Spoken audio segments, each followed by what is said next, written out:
Right. Janasena నుంచి రాయపూడి వేణుగారు ఉన్నారు. వేణుగారు, సాంకేతికంగా అఫ్ కోర్స్ ప్రతిపక్షం వైసీపీ అయినప్పటికి కూడా బట్ నెంబర్ పరంగా లేదంటేనేమో సంఖ్యాపరంగా చూసినట్లయితే మీరే కూటమిలో మిత్రపక్షంగా ఉన్నప్పుడు కూడా సంఖ్యాపరంగా చూస్తే మీరే ప్రతిపక్షంగా అనుకోవాలి. బట్ టెక్నికల్గా అయితే మామూలుగా అయితే వైసీపీని ప్రతిపక్షం. కానీ ఇటువంటి పరిస్థితుల్లో ఎలా ఉండబోద్ది అనుకుంటున్నారు? మీరు అవుతారు ప్రతిపక్షంగా మీరు ఉండబోతారా, వైసీపీ ఉండబోతుందా? అంటే సమస్యలని బేస్ చేసుకొని పర్టికులర్గా. ముందుగా మీకు అదేవిధంగా విఆర్కే న్యూస్ యాజమాన్యానికి అదేవిధంగా వీక్షకులకి ప్యానల్లో పాల్గొన్నటువంటి పెద్దలకి జనసేన పార్టీ తరఫున కోరుకుంటున్న నమస్కారాలండి. ఎందుకంటే రేపు ప్రమాణ స్వీకారం చేయబోయేటువంటి సభలో 175 మంది సభ్యులకి కూడా మా జనసేన పార్టీ తరఫున ప్రతి ఒక్కరికి పేరు పేరున శుభాకాంక్షలు తెలియజేస్తున్నాం.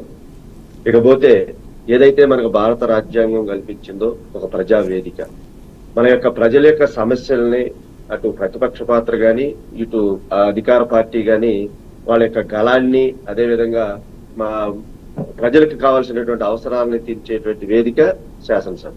కాబట్టి సంఖ్యాబలం కన్నా కూడా ఇందాక పెద్దలు చాలా మంది చెప్పారు, ఒక్కళ్ళు ఉన్నా కూడా వాళ్ళు అడిగేటువంటి ప్రశ్నలు గాని వాళ్ళు ప్రజల పక్షాన మరి పోరాడేటువంటి తత్వాన్ని కానీ చూసుకున్నట్టయితే సిపిఎస్ సిపిఎం లాంటి 1956 నుంచి కూడా పార్లమెంటరీ వ్యవస్థను కనుక చూసుకున్నట్టయితే చాలా హోందాగా ఉన్నతంగా వ్యవహరించినటువంటి తీరు అటు వాజ్పేయి గారు కానీ చాలా సలయోక్తులతో కూడినటువంటి ప్రతిపక్షంలో ఉన్నప్పటికీ కూడా ప్రజల సమస్యల్ని మరి ప్రభుత్వం దృష్టికి తీసుకొచ్చినటువంటి చరిత్ర మనకుంది.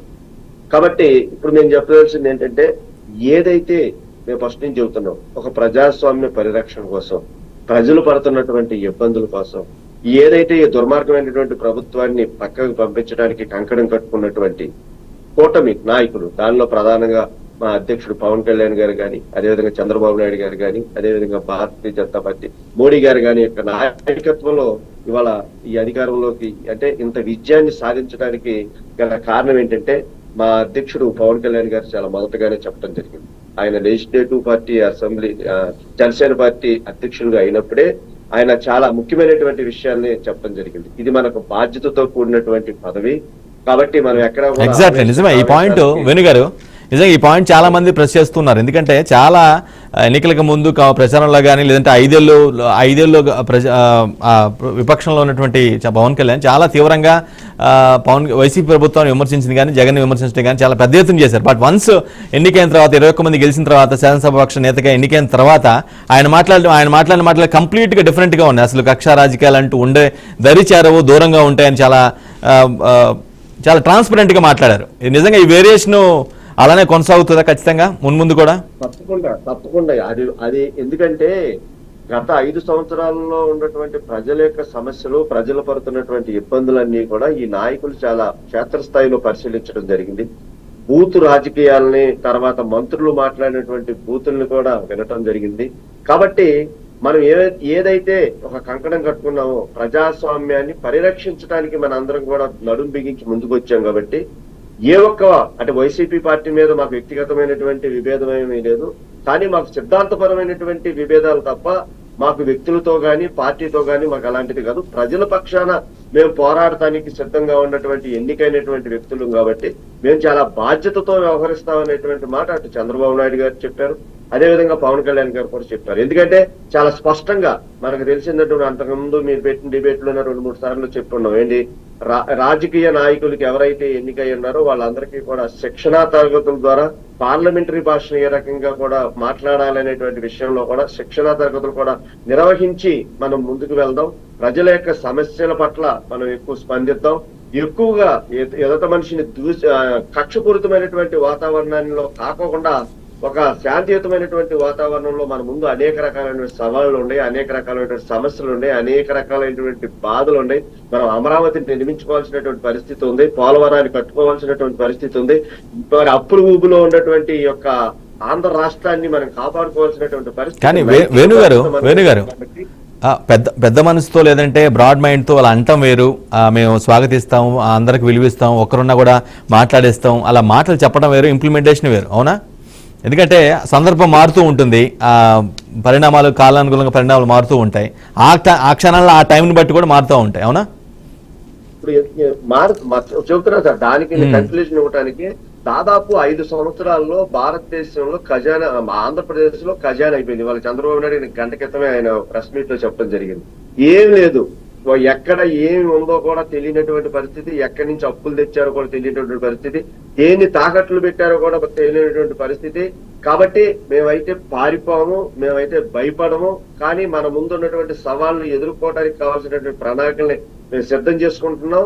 కాబట్టి తప్పకోకుండా మేము ప్రజల పక్షానే నిలబడి ఈ యొక్క ఆంధ్ర రాష్ట్రాన్ని మేము కాపాడటానికి, అంటే జపాను సింగపూర్ లాగా తయారు చేయలేకపోయినా ఆ స్థాయికి తీసుకెళ్ళడానికి ఈ 5 సంవత్సరాలు కూడా మేము కష్టపడతామనేటువంటి ఒక కంకణం కట్టుకున్నటువంటి కూటమి వారి యొక్క అభిప్రాయాన్ని మనం గౌరవించాల్సినటువంటి అవసరం ఉంది. ఇక రెండోది ఉంటే సంఖ్యాప చెప్పారు ఇందరిని. వాళ్ళు 11 మంది ఉన్నా వాళ్ళు సభలోకి రావాలా రాక అక్కర్లేదా అనేది అది వాళ్ళ యొక్క పార్టీ యొక్క విధానాలను బట్టి అది ఉంటుంది. నేను చెప్పేది ఏంటంటే, మీరు ఒకళ్ళుండా ఇద్దరుండా ఒక ప్రజావేదిక మీదకి వచ్చి మీరు గళం ఇప్పినప్పుడే మీరు ప్రజల తరపున వారధిగా వచ్చారు. కాబట్టి ప్రజా సమస్యల్ని గళమిప్పాల్సినటువంటి పరిస్థితి ఈ శాసనసభలో ఉంది. కాబట్టి ఎవరు చేసినా, ఆనాడు జగన్మోహన్ రెడ్డి నేను ఈ సభలో అడుగు పెట్టను, మళ్ళీ నేను ముఖ్యమంత్రిని అయితేనే వస్తాననేటువంటి మాట కానీ, అదేవిధంగా చంద్రబాబు నాయుడు గారి యొక్క శ్రీమతిని అవమానించినప్పుడు ఆయన తీసుకున్నటువంటి నిర్ణయాలు కానీ, ఇలా నిర్ణయాలు తీసుకోవటం వల్ల ఏమవుతుందంటే ప్రజల్లో ఏ రకమైనటువంటి అభిప్రాయాలు వస్తున్నాయంటే, కేవలం అధికారాలు ముఖ్యమంత్రుల యొక్క బాధ్యత తీసుకోవడానికే వీళ్ళు వస్తారా, మేము ఎంతో గెలిపించాం కానీ మా యొక్క మనోభావాల్ని, మా యొక్క సమస్యల్ని పరిష్కరించాల్సినటువంటి సభలో వీళ్ళ వ్యక్తిగతమైనటువంటి సవాళ్ళని తీసుకోకుండా మాకు న్యాయం జరగాలని ప్రజలు ఎదురు చూస్తున్నారు. కాబట్టి ఆ విధానంలో నుంచి ఈ నాయకులందరూ కూడా, కూటమి నాయకులందరూ పాఠాలు నేర్చుకున్నారు. కాబట్టి రేపు జరగబోయేటువంటి అసెంబ్లీలో చాలా చాలా ఉత్తమమైనటువంటి బూతు రాజకీయాలు లేకుండా చాలా ఉన్నతమైనటువంటి భాష కూడా ఉపయోగించేటువంటి పరిస్థితులు ఉన్నాయి.